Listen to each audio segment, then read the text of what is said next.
What's up everyone, here I'm back again on this YouTube channel presented by Sameer Shakir for specifically physical education। वैसे तो मेरे subjects अभी और भी आने वाले हैं स्लोली एंड ग्रेजुअली, बट आज हम लोग बात करते हैं फिजिकल एजुकेशन की इम्पोर्टेंसेस के बारे में और क्यों हमें इसे क्लास 9, 10th, 11th, 12th में ऑप्ट कर लेना चाहिए।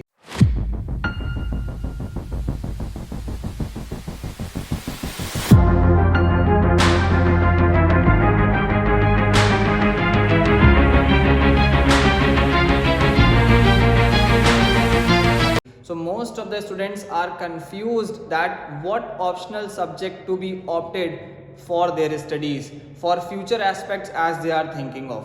तो देखो भाई, मोस्टली बहुत से लोगों का कॉमन ये व्यू रहता है कि भाई उन्हें साइंस स्ट्रीम से या कॉमर्स स्ट्रीम से मेजर लाइन को ऑप्ट करना है, जैसे कि CA, CS हो गया, इंजीनियरिंग हो गया, IT, JEE हो गया और डिज़ाइनिंग हो गया और कंप्यूटर से रिलेटेड बहुत कुछ हो गया। तो क्या ये सारी स्ट्रीम्स हमें फिज़िकल एजुकेशन से कुछ बेनिफिट देती हैं कि नहीं देती हैं? चलिए इसके बारे में थोड़ा सा सीखते हैं और इससे रिलेटेड मेरी और कई वीडियोस आएंगी जिनमें हम स्पेसिफिकली ये बताएंगे कि क्लास 12th के बाद क्या ऑप्ट करना है फिज़िकल एजुकेशन स्ट्रीम अगर आपने ली है तो, और बेनिफिट्स क्या होने वाले हैं। ठीक है, तो चलिए आइए शुरू करते हैं what to take in class 9th and 11th। तो आइए बात करते हैं हम फिज़िकल एजुकेशन के बारे में। ठीक है, तो देखो भाई, फिजिकल एजुकेशन का बेसिक मतलब होता है that the knowledge relates to your physical body parts and its components. So that means it is a whole soul development of your physical part, emotional part, social part, neuromuscular part, cultural part and many more things. तो एक ये physical education जो है वो बहुत बड़ा और wider scope है। तो हम इसके कुछ टॉपिक्स के बारे में बात कर लेते हैं कि जो लोग अभी क्लास 9th में जा रहे हैं ICSE, ISC में, और जो क्लास 11th में जाएंगे उन्हें PED लेना है तो क्यों लेना है, और अगर नहीं ले रहे हैं तो PED क्यों लेना चाहिए। तो देखें भाई, हम बात कर रहे थे, पहला पार्ट है कि हमारा व्हेन टू ऑप्ट। तो हम इसको अगर हम ISC और ICSE की बात करें तो आपको ऑप्ट करना है क्लास 11th में और ऑप्ट करना है इसको क्लास 9th में। ठीक, क्यों ऑप्ट करना है? क्योंकि इसके बहुत सारे बेनिफिट्स हैं, हमारा करियर एस्पेक्ट इससे रिलेटेड बहुत बड़ा है। दूसरी बात, अगर हम इसी से ही तीसरी जगह पर आ जाएं तो हम इसको ऑप्ट कर सकते हैं CBSE में। CBSE में भी इसकी फील्ड है, बट वो क्लासेस आते हैं 11th और 12th में, क्योंकि 9th 10th में नहीं है। Most of the schools themselves provide physical education as a compulsory subject but most of them not। तो ऑप्शन जहाँ देते हैं तो वहाँ हमें क्या फिजिकल एजुकेशन लेना चाहिए कि नहीं लेना चाहिए, क्या बेनिफिट्स मिलेंगे। तो दूसरी बात है कि हमारे लिए बोर्ड कौन कौन से हैं, वेयर टू बोर्ड। तो वेयर टू बोर्ड में हमारे हो गए कि ये हमारे ICSE के हो गए और ICSE के हो गए और उसके बाद CBSE के हो गए, जिनमें आपको कई बेनिफिट्स मिलने वाले हैं एग्जामिनेशन पॉइंट ऑफ व्यू से रिलेटेड भी। Then it is why to opt. हम क्यों ऑप्ट करें फिजिकल एजुकेशन? भाई बहुत से लोग जाना चाहते हैं इंजीनियरिंग लाइन में, डॉक्टरी लाइन में, डिज़ाइनिंग लाइन में, राइट, और साइंस स्ट्रीम से रिलेटेड बहुत सारी स्ट्रीम्स हैं जिनमें वो आगे जाना चाहते हैं, बट फिजिकल एजुकेशन का हम क्या करेंगे? तो फिजिकल एजुकेशन देखो बेटा, बहुत एक बड़ा और वाइडर स्कोप रखता है, बहुत बड़ा सब्जेक्ट है। इसको आप सिर्फ 9, 10, 11, 12 के लिए लिमिटेड मत रखो, सीमित मत रखो। It is having a good opportunity. तो हमें जो ऑप्ट करना है, इसलिए ऑप्ट करना है क्योंकि इसकी अपॉर्चुनिटीज़ जो हैं वो प्लस होती जा रही हैं, वो बढ़ती ही जा रही हैं। ठीक है, चाहे आप डिजिटल मार्केटिंग से ले लो, राइट, डिजिटल गेमिंग से ले लो, चाहे आप फिजिकल वर्क से ले लो। नेक्स्ट है, हम अगर बात करें इनकी मार्किंग स्कीम क्या है, तो मार्किंग स्कीम के लिए आपको कितना पढ़ना है क्लास 9, 10th में, तो वो समझ ले भाई। 9, 10th में आपको पढ़ना है इसमें 100 मार्क्स की थ्योरी प्लस और 100 मार्क्स का प्रैक्टिकल, जिसमें इन दोनों का एवरेज निकाला जाएगा और आप बहुत अच्छे मार्क्स अपने ग्रेड के हिसाब से स्कोर कर सकते हो। ठीक है, दूसरी बात अगर हम करें 11th 12th के लिए, तो 11th 12th में आपको क्या करना है? इसके लिए आपको पढ़ना है 70 मार्क्स की थ्योरी, राइट, और इसके बाद आपको 30 मार्क्स का प्रैक्टिकल करना है। तो ये भी बहुत ईजी है, क्योंकि आपने अगर जो 9, 10th में पढ़ लिया, मोस्ट प्रोबेबली जो टॉपिक्स आपके 9, 10th में एज अ बेसिक कवर हो गए ICSE बोर्ड में, वो मोस्ट प्रोबेबली 90% आपके कवर हो जाएंगे कहाँ, 11th-12th में। और भाई 30 मार्क्स तो प्रैक्टिकल के हैं, फिजिकल प्रैक्टिकल क्या क्या चीज़ें होती हैं ये भी मैं अभी लास्ट तक के बताऊंगा, वीडियो को लास्ट तक ज़रूर देखना। प्रैक्टिकल में क्या क्या चीज़ें आती हैं और आप आसानी से कर सकते हो, उसमें ज़्यादा मेहनत की ज़रूरत नहीं है, तो वो भी आप ऑप्ट कर सकते हो।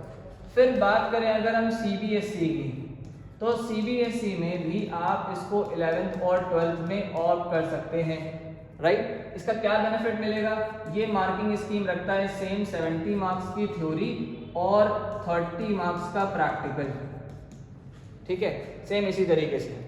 लेकिन इसकी थ्योरी और इसकी थ्योरी में थोड़ा सा चेंजेस है, बहुत ज़्यादा नहीं, ये भी बताते हैं। अब ये जो पेपर पैटर्न है, ये पेपर पैटर्न का मतलब क्या है, ये पेपर पैटर्न का मतलब होता है कि हमें कितना इस 100 मार्क्स या इस 70 मार्क्स या इस 70 मार्क्स में अटेम्प्ट करना है। तो देखो भाई लिमिटेड कुछ चैप्टर्स हैं जो कि क्लास 9-10th में अगर हम बात करें तो पेपर पैटर्न जो होगा वो कौन सी थ्योरी को और कितने चैप्टर्स को कवर अप करेगा, वो करेगा क्लास 9-10th में आपके 5 थ्योरेटिकल यानी कि बायोलॉजिकल चैप्टर्स को कवर अप करेगा, और हम देखें तो 2 हमारे प्रैक्टिकल यानी कि गेम्स पोर्शन को कवर करेगा।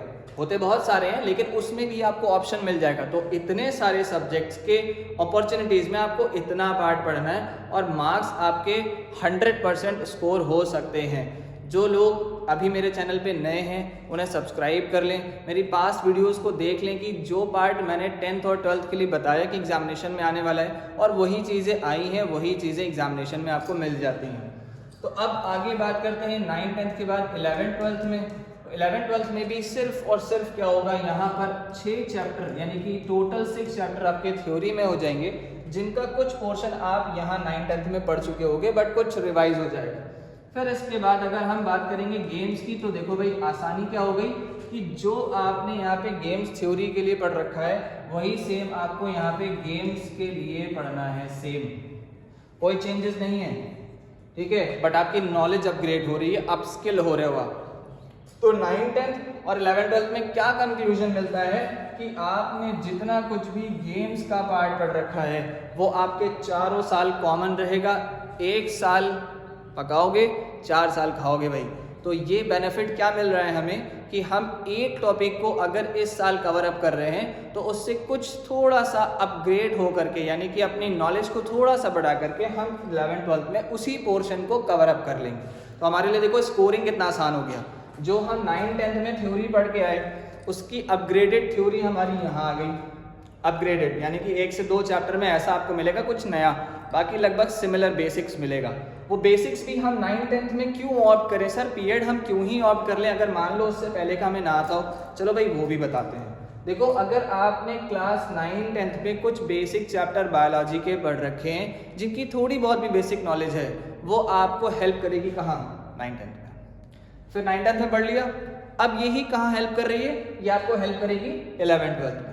लेकिन जो गेम्स पार्ट आपने अभी तक के फिलहाल मान लेते हैं कुछ नहीं पढ़ा, भाई कुछ तो आपको आता होगा, क्रिकेट में नॉलेज होगी, कौन विराट खेलता है, कौन रोहित खेलता है, फुटबॉल में मालूम होगा कौन मेसी है, कौन नेमार है, बैडमिंटन में मालूम होगा कौन लक्ष्य सेन है, कौन PV सिंधु है, वो क्या खेलते हैं, कैसा खेलते हैं, बस उसी से रिलेटेड बेसिक्स की नॉलेज आपको अपग्रेड करनी है। और जब किसी भी आप स्किल को सीखने जाते हो तो भाई थोड़ा थोड़ा करके आपको नॉलेज को बढ़ाया जाता है, वही सेम काम यहाँ भी होगा। तो अब देखो ये पोर्शन अप्रॉक्सीमेटली आपके एक सिमिलर पैटर्न को कवर अप करते चले जाएंगे और 4 साल आपको बेनिफिट मिलेगा। 1 साल पढ़ोगे 4 साल बेनिफिट उठाओगे स्कूल लेवल पे और इन्हीं के ही कुछ अपग्रेड हो जाओगे जब 12th से बाहर निकलोगे। तो अभी मैं इसके बाद एक नेक्स्ट वीडियो अपलोड करने वाला हूँ कि हमें 12th के बाद क्या करियर ऑप्शंस होंगे और कितना पैसा कमा सकते हैं। तो पैसों के लिए अगर बात करते हैं, लोग सोचते हैं भाई डॉक्टर इंजीनियर में चले जाएं या उसके अलावा क्लिनिकल में चले जाएं या इंजीनियरिंग में चले जाएं, बहुत सारी वैरायटी है इंजीनियरिंग की, और किसी और कॉर्पोरेट सेक्टर की जॉब्स में चले जाएं, CS में चले जाएं या कहीं और भी चले जाएं, तो हमें क्या बेनिफिट मिलेगा भाई, कुछ जगहों पे इनसे रिलेटेड स्पोर्ट्स भी काम करता है।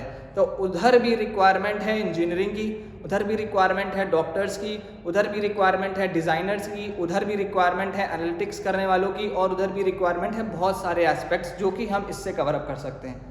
ठीक है, तो ये चीज़ें तो आप जल्दी से स्क्रीनशॉट ले लो कि आपको पीएड पढ़नी है तो क्यों, कब, कहाँ, कैसे पढ़नी है, कितनी पढ़नी, बहुत आसान है। ठीक है, बाकी सब्जेक्ट लोगे थ्योरी ज़्यादा पढ़नी पड़ेगी, प्रैक्टिकल ज़्यादा पढ़नी पड़ेगी, बहुत ज़्यादा दिमाग लगाना पड़ेगा। इन फ्यूचर एग्जामिनेशन कैसा होगा, आप प्रॉपर उसे कवर अप कर पाओ ना कर पाओ, कोप अप ना कर पाओ तो प्रॉब्लम हो सकती है मार्किंग गेन करने में। और यहाँ आपको बहुत आसानी से और अच्छे मार्क्स मिल जाते हैं 100 of 100। That trust the process of me.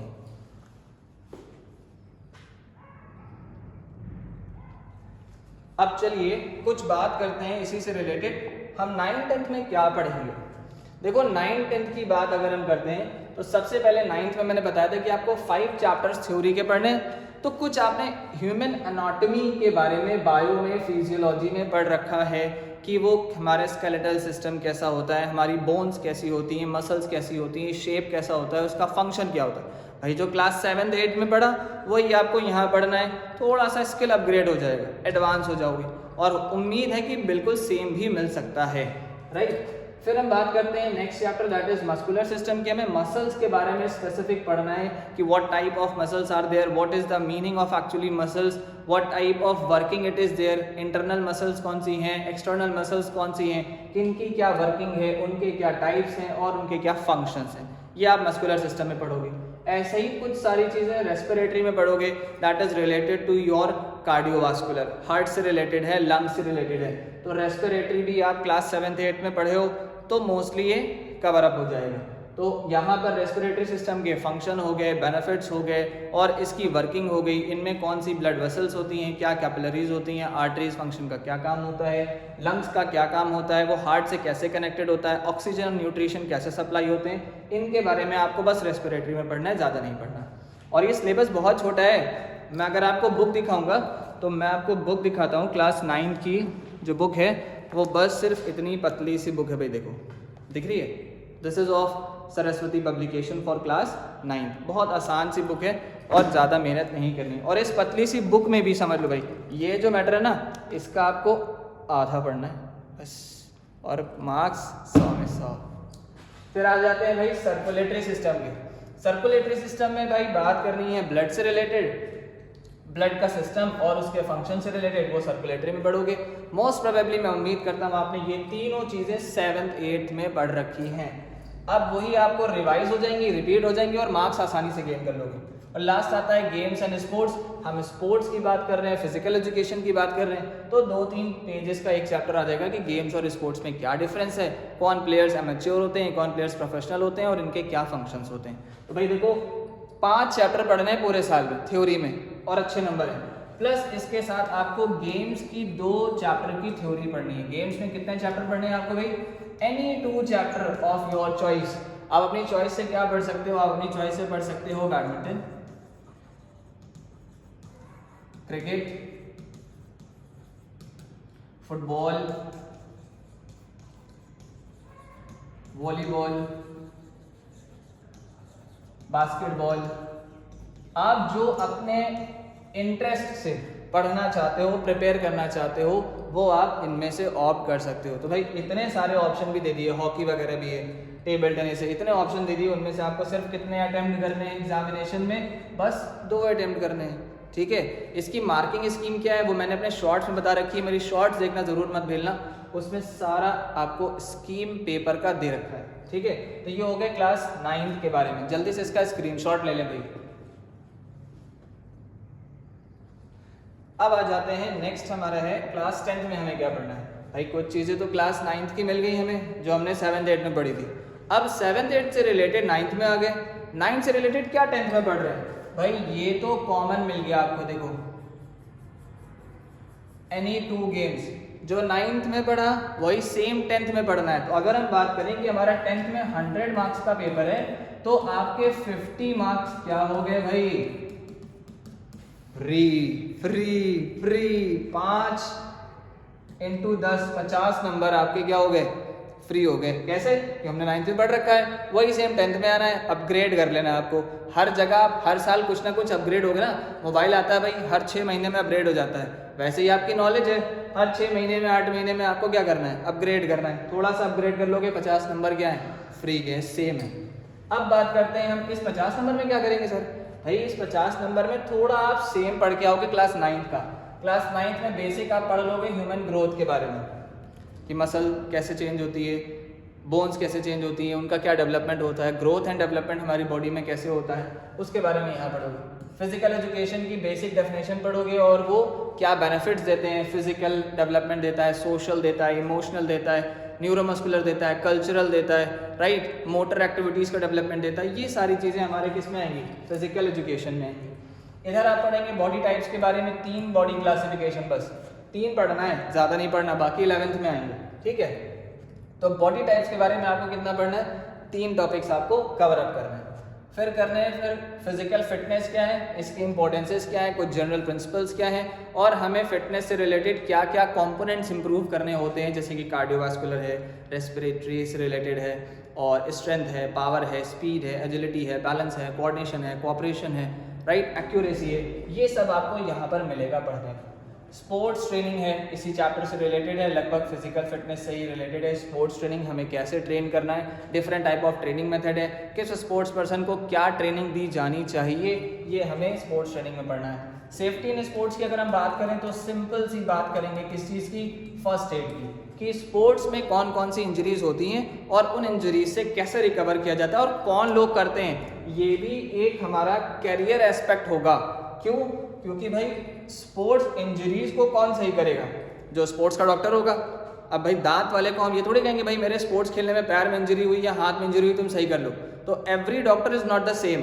तो यहाँ स्पेशलिस्ट कौन से होंगे, स्पोर्ट्स थेरेपिस्ट हो सकते हैं, स्पोर्ट्स न्यूट्रिशनिस्ट हो सकते हैं, स्पोर्ट्स मेडिसिन से रिलेटेड हो सकता है। तो हर एक फील्ड का बहुत बड़ा कैरियर है। मेरी नेक्स्ट वीडियो को ज़रूर देखना जो मैं अपलोड कर रहूँगा, इसके बाद 1 से 2 दिन में अपलोड हो जाएगी, और उससे रिलेटेड आपको ज़रूर कैरियर देखना है, ठीक है। फिर आगे बात करते हैं हेल्थ एजुकेशन। हमें हेल्थ से रिलेटेड क्या क्या चीज़ें, अपनी बेनिफिट्स इंप्रूव करने हैं, क्या हमारे फ़ायदे हैं और किन चीज़ों से हमारे नुकसान हैं। तो हेल्थ एजुकेशन के बारे में हम वहाँ पे पढ़ेंगे कि हमारे फूड कंपोनेंट्स कौन कौन से हैं, हमें क्या किससे बेनिफिट मिलेगा और कितना हमें अपनी डाइट को यूटिलाइज करना है अपने डेली रूटीन में, कितनी हमारी रिक्वायरमेंट है, ये सब। और करियर इन फिजिकल एजुकेशन, भाई ये तो बहुत ज़रूरी है। करियर इन फिजिकल एजुकेशन बहुत बड़ा है, बहुत वाइडर स्कोप रखता है। तो करियर इन फिजिकल एजुकेशन की जब हम लोग बात करते हैं तो इसमें क्या क्या चीज़ें आती हैं ये समझना है कि करियर हमारा टीचिंग लाइन से है तो कैसा है, करियर हमारा कोचिंग से है तो कैसा है, फिजिकल एजुकेशन की लाइन में और कौन कौन से करियर हो सकते हैं, as an official, as a referee, as a caretaker, as an administrator, as a departmental taker, as a manager, right. और बहुत सारे मल्टीपल हैं, 50 करियर हैं यार। सिर्फ आप ये मत सोचो कि साइंस और कॉमर्स एक लिमिटेड स्ट्रीम है और लिमिटेड करियर है। आज पूरी दुनिया पैसे कमा रही है और पूरी दुनिया में इंडिया से और इंडिया के बाहर भी स्पोर्ट्स से रिलेटेड फ्रीलांसिंग से, डिजिटल मार्केटिंग से इतना पैसा बन रहा है कि आप जो IIT JEE करने वाले लोग हैं, इंजीनियरिंग करने वाले लोग हैं, वो तक बेचारे फेल हैं। काम नहीं है, सिर्फ मोबाइल चला के पैसा कमा लेना है। तो ये सब कुछ भी आप अपने कैरियर को फिजिकल एजुकेशन से कर सकते हो।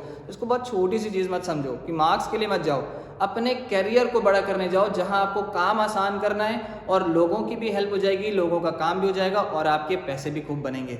This is why we need to opt physical education in class 9th and 10th, right. अब चलिए मैं आपको बताता हूँ कुछ चैप्टर जो क्लास 11th और 12th में आने हैं और आप इनमें से देखोगे कुछ बातें सेम मिलेंगी आपको, ठीक है। तो चलिए आगे शुरू करते हैं। Coming back to the next, that is in class 11th में हमें क्या टॉपिक्स अब कवर करने हैं ICSE और ISC में।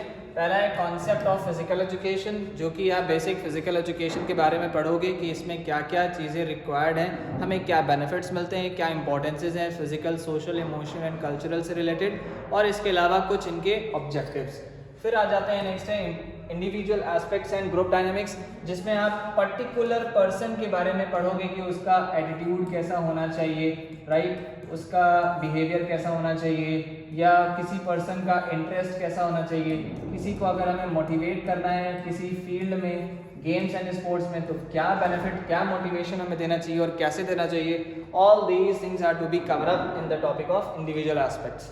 हम फिर बात करेंगे इफेक्ट्स ऑफ फिजिकल एक्सरसाइज। देखो भाई फिजिकल एक्सरसाइजेस का आपकी बॉडी में क्या बेनिफिट मिलता है, ये आप कहाँ पढ़ के आए हो, क्लास 9th में। मस्कुलर सिस्टम का अलग है, सो और डाइजेस्टिव सिस्टम का अलग है, सर्कुलेटरी सिस्टम का अलग है, इसके अलावा रेस्पिरेटरी सिस्टम का अलग है, राइट, स्केलेटल सिस्टम का अलग है। तो ये 4-5 टॉपिक्स जो हैं वो आपके जो क्लास 9th 10th में आपने कवर किए थे वो देखो यहाँ पर भी कवर अप हो रहे हैं। तो आप 1 साल मेहनत कर रहे हो और अपग्रेड होते जाओगे थोड़ा थोड़ा थोड़ा थोड़ा, तो आपके लिए बेनिफिट यहाँ तक के मिलता चला जाएगा। तो देखो कितने फ़ायदे हैं, हमें फिजिकल एजुकेशन लेने का कितना फ़ायदा है। 1 साल लोगे सब्जेक्ट को, आपके ऊपर बाकी मेजर सब्जेक्ट का जैसे कि फिजिक्स है, केमिस्ट्री है, अकाउंट्स है, बायोलॉजी है, मैथ्स है, ये सब मेजर सब्जेक्ट्स का इफेक्ट इस छोटे सब्जेक्ट पे नहीं पड़ेगा। क्यों? क्योंकि आप इस चीज़ को जब क्लास 9-10 में पढ़ लोगे ना, तो जब आप अपग्रेड होगे तो थोड़ा थोड़ा अपग्रेड होगे। लेकिन मैथ्स, फिजिक्स, केमिस्ट्री में क्या होता है, भाई ये थिक किताबें हैं, मैंने देखी हैं, राइट। बच्चे पढ़ते हैं, स्ट्रेस हो जाते हैं, टेंशनाइज हो जाते हैं कि इतना मैटर कवर अप कैसे होगा, और उसके साथ साथ बाकी सब्जेक्ट्स को भी कवर अप करना है, अपने परसेंटाइल को भी उन्हें इंक्रीज़ करना है। तो ये वो सब्जेक्ट है जो आपके परसेंटेज और परसेंटाइल्स को इंक्रीज टोटली करेगा, और ये टोटल मार्किंग में काउंट होता है, ठीक है। तो आपके चाहे 9-10 के हों चाहे 11-12 के हों, ये सब्जेक्ट काउंटेबल होगा और आपके मार्क्स में एड ऑन होगा, परसेंटेज में भी एड ऑन होगा। तो बेनिफिट मिलता है देखो हर तरह से फिजिकल एजुकेशन का, चाहे करियर में चले जाओ, चाहे अपनी मार्कशीट को उठा के देखोगे तो उससे भी बेनिफिट मिलेगा, right. Next is nutrition and weight control. ये क्लास 10th में भी आया था हेल्थ एजुकेशन में, जहां आप nutrition, food, diet, balance diet, अपनी बॉडी से रिलेटेड प्रॉब्लम्स और स्पोर्ट्स पर्सन के लिए क्या फूड की रिक्वायरमेंट है इसके बारे में यहाँ पढ़ोगे। फिजिकल फिटनेस एंड वेलनेस, ये भी देखो रिपीटेड क्यों है, क्योंकि हम इनमें कुछ फिजिकल फिटनेस के कंपोनेंट्स पढ़ेंगे, जैसे कि कार्डियोवास्कुलर, राइट, स्ट्रेंथ और पावर, फ्लेक्सिबिलिटी और बाकी स्किल रिलेटेड कंपोनेंट्स। तो क्लास 9th और 10th में सिर्फ क्या हो रहा है, अपग्रेड, और कुछ नहीं है। मैटर वही है, आपके लेवल के हिसाब से बढ़ना है। भाई देखो 9, 10, 11, 12 में मैथ्स भी पढ़ते हो ना, physics, chemistry, bio, accounts, economics वगैरह भी पढ़ते हो ना, हर जगह पे क्या होता है, थोड़े थोड़े लेवल पे आप स्टेप अप हो जाते हो। वही काम यहाँ भी हो रहा है, स्टेप अप हो जाओगे, प्रमोट होते चले जाओगे। लास्ट आते हैं 9 में हम लोग ने पढ़ा था गेम्स एंड स्पोर्ट्स, वही यहाँ भी आएगा। लेकिन ये गेम्स एंड स्पोर्ट्स अब ये वर्ल्ड वाइड कैसे होगा और इनमें काम कैसे किया जाता है, how many people are working, what type of associations are working and what type of benefits they are giving to the players, to the countries, these all things need to be covered up in these games and sports topic. देखो class 11th में भी आपकी mostly 9, 10 की चीज़ें cover हो गई, plus एक खुशखबरी और है। क्या खुशखबरी है भाई? Games part it will be same as class 9th and 10th। जो आपने पढ़ा अपनी मर्जी से 2 गेम ऑप्ट कर लेना, जो टीचर पढ़ाएगा वो भी अटेम्प्ट कर सकते हो, जो आपको बहुत अच्छे से आते होंगे 2 गेम आप वो भी अटेम्प्ट कर सकते हो, चाहे वो एथलेटिक्स हो, चाहे cricket, football, badminton, volleyball, basketball, hockey, table tennis, volleyball, ये सब आएंगे तो आप यहाँ कवर अप कर लोगे। जो तुम्हारी मर्जी भाई करना, तुम्हारे ऊपर छोड़ दिया, करना अब आपको है, मेहनत अब आपको करनी है, ठीक है। फिर इसके अलावा अगर हम आ जाए क्लास 12th के लिए कुछ टॉपिक्स कवर अप कर लेते हैं, तो कौन कौन से हैं भाई? सोशोलॉजिकल एस्पेक्ट यानी कि सोसाइटी से रिलेटेड है, और इसमें कुछ ट्रेनिंग मेथड से रिलेटेड है, राइट, कि इसमें हमें क्या क्या ट्रेनिंग करनी है। तो सोशोलॉजिकल एस्पेक्ट्स भी हो गया। फिर ट्रेनिंग मेथड्स अगर हम इनकी बात करें तो ट्रेनिंग मेथड यहाँ पे भी कुछ आएंगे। ये ट्रेनिंग मेथड जो थे वो एंशियंट टाइम पीरियड के थे, ग्रीस में और इंडिया में और इंग्लैंड वगैरह में, राइट। ये सब जगहों पे किस तरह के एंशियंट टाइम पीरियड पे स्पोर्ट्स को बढ़ाया जाता था और वो ऐसे किस तरह से प्रमोट होते थे, तो ये सारी चीज़ें भी हमारी सोशोलॉजिकल एस्पेक्ट्स के अंदर आती हैं। फिर आ जाएंगे ट्रेनिंग मेथड्स की अगर हम बात करते हैं, तो ट्रेनिंग मेथड्स में आपको क्या देखने को मिलता है कि हमारे कितने तरीके के ट्रेनिंग वेज होते हैं। वो ट्रेनिंग वेज क्या है? वो ट्रेनिंग वेज है हमारा रिपीटिशन मेथड है, फार्टलेक ट्रेनिंग मेथड है, कॉन्टिन्यूस मेथड है, इंटरवल मेथड है, और भी बहुत सारे वार्म अप मेथड हैं, सर्किट ट्रेनिंग मेथड है, वेट ट्रेनिंग मेथड है, ये सब आपको यहाँ मिलेगा। करियर एस्पेक्ट्स देखो हम लोग पीछे पढ़ के आ चुके हैं, वो फिर यहाँ पे आपको मिलेगा क्या क्या आपकी अपॉर्चुनिटीज़ हैं, आपकी फ्यूचर से रिलेटेड आप किस फील्ड में अपने आप को सेटल अप कर लोगे अगर आपने बीएड पढ़ रखा है। तो सिर्फ ये मत सोचो कि हमें साइंस और कॉमर्स स्ट्रीम ही बैकग्राउंड देगा, मेरा भविष्य सिर्फ यही 2 स्ट्रीम बना सकती है, न, इसके अलावा बीएड भी आपको बनाएगा।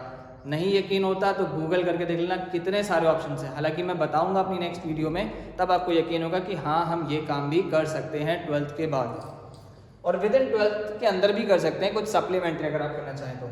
नेक्स्ट इज हेल्थ एजुकेशन, इसमें हम डाइट और उससे रिलेटेड, हेल्थ से रिलेटेड कुछ प्रॉब्लम्स के बारे में पढ़ेंगे, और उससे कैसे रिक्यूप करना है, कैसे कवर अप होना है, उनके बारे में भी हम यहाँ पे हेल्थ प्रॉब्लम्स को एनालाइज करेंगे। ओबेसिटी है, डायबिटीज़ है, राइट, और ऑस्टियोआर्थराइटिस है, अर्थराइटिस है, गाउट है, बहुत सारी ऐसी प्रॉब्लम होती हैं जनरली जो हमको हमारे फैमिली मेम्बर्स में देखने को मिल जाती हैं। तो हम कम से कम अपने फैमिली मेम्बर्स को कुछ बेसिक रेमेडीज़ तो बता सकते हैं उन्हें रिक्यूप करने की, या उन्हें कुछ रिहैबिलिटेशन दे सकते हैं। तो हमें डिसेबिलिटी रिहैबिलिटेशन से रिलेटेड यहाँ पे मिल जाएगा। नेक्स्ट आते हैं sports injuries. There are different types of sports injuries in sports, कि हमें सॉफ्ट टिश्यू इंजरी है, कि हार्ड इंजरी है, बोन इंजरी है, डिसलोकेशन इंजरी है, ड्राउनिंग का केस है, तो CPR वगैरह कैसे देना है, इन सब चीज़ों को हमें कहाँ पढ़ना है, स्पोर्ट्स इंजरीज में। तो देखो मोस्ट ऑफ द पार्ट मैं बार बार बता रहा हूँ कि आपने 1 साल मेहनत करी, थोड़ा थोड़ा अपग्रेड होना है और थोड़ा थोड़ा ऊपर जाना है। तो इस तरह से आप फिजिकल एजुकेशन को ऑप्ट कर लें। मेरी राय ये है कि जहाँ कहीं भी आपके पास ऑप्शनल सब्जेक्ट्स हों, आप PED को ऑप्ट करें। अगर हाँ कुछ स्पेसिफिक गोल हैं आपके कंप्यूटर या मैथ्स बैकग्राउंड से तो, या आर्ट बैकग्राउंड से, तो ही आप उन स्पेसिफिक गोल्स के ज़रिए जाएं, उन स्ट्रीम्स को ऑप्ट करें। मैं ऐसा बिल्कुल नहीं कह रहा कि बाकी स्ट्रीम्स आपको ऑप्ट नहीं करनी, सिर्फ PED में ही आना है, but you need to be clarified with your subject relative goals, right. नहीं है तो भाई मुझसे सीख लो, मैं बता रहा हूँ। मैं नहीं तो किसी और को समझ लो जो आपको प्रॉपरली गाइड कर सके। कभी किसी के फोर्स से आप स्ट्रीम ऑप्ट मत करना, कभी किसी फ्रेंड के चक्कर में आप ऑप्ट मत करना कि भाई मेरा दोस्त इसमें जा रहा है तो मैं भी चला जाऊँ, मेरी फ्रेंड इसमें जा रही है तो मैं भी चला जाऊँ। इस तरह से बिल्कुल नहीं करना। Focus on you yourself, what you want to do, right. Good luck for your career options, those who are completed their 12th. Good luck for your class 9th when you are opting the optional subject, and in class 11th also. Till then, take care all of you, and we will meet in the next video with some of the amazing careers in the field of physical education. Till then, take care.